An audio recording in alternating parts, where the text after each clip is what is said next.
Today, I finally arrived in Zalissya, a truly run-down place, but what else can you expect in the zone? Still, I couldn't resist exploring the area. To my surprise, the locals have managed to make their life here oddly cozy despite the harsh conditions. Not that you'd call them normal by any stretch of the imagination. I also decided to check out the local bar. 3 dead wardens up the zone's passage. A good start.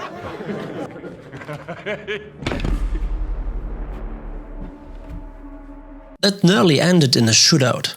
Honestly, I wasn't entirely innocent in the matter. I might have answered the question less diplomatically than I should have.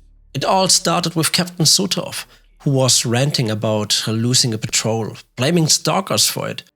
When I casually remarked that this sounded like dirty business, things escalated fast. Luckily, it didn't end in bloodshed. Must be new here. Come over here. Afterward, Warlock, the barkeeper, gave me some advice and, of course, a mission. He wants me to track down some guy named Valik Lumox, who owes his money.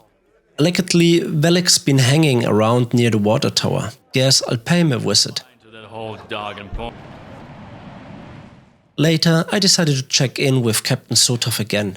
Maybe not my brightest idea, considering how our bar encounter went. He wasn't exactly thrilled to see me. I thought he might have some intel on Solder, but that bastard wouldn't spill a thing. Instead, he handed me another task: find someone called Squint. Great, like looking for a needle in a haystack.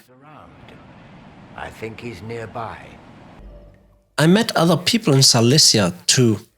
Take Mitaya, for example. Nice guy, he asked me to retrieve a family heirloom from the poppy fields.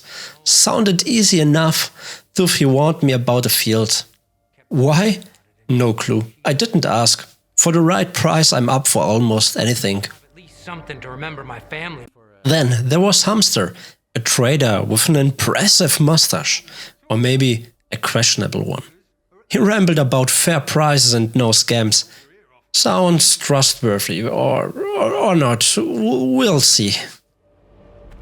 And Collier Plaster? No, he's a character. While the world crumbles around us, he talked my ear off. At least, he gave me some coordinates for the village's key merchants and suggested that if I run into faction trouble, I should talk to their leaders instead of resorting to violence. Ha! He clearly doesn't know me. Oh, and I also met Lance, the technician. Naturally, he had a job for me too. Find his boys, who've been missing for a while. Seems like you can't talk to anyone in this town without ending up with a new mission. Also, in front of his workshop, I met a guy who looked like Gordon Freeman. That's a world. So what are you still doing?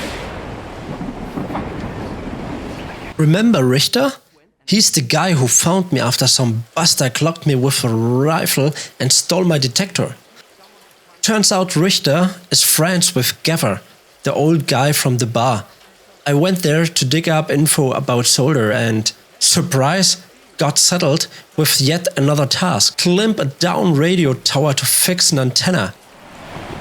Spoiler, it was beyond repair. That thing was a death trap patched together with Chuck. It nearly blew me to pieces. As if that weren't enough, a raging storm rolled in while I was up there. Lightning struck everywhere. And then the wilderness welcomed me. It's a miracle I made it out alive. A pack of mutated dogs almost tore me apart. I barely managed to scramble onto some wreckage and saved my ass with my last few bullets.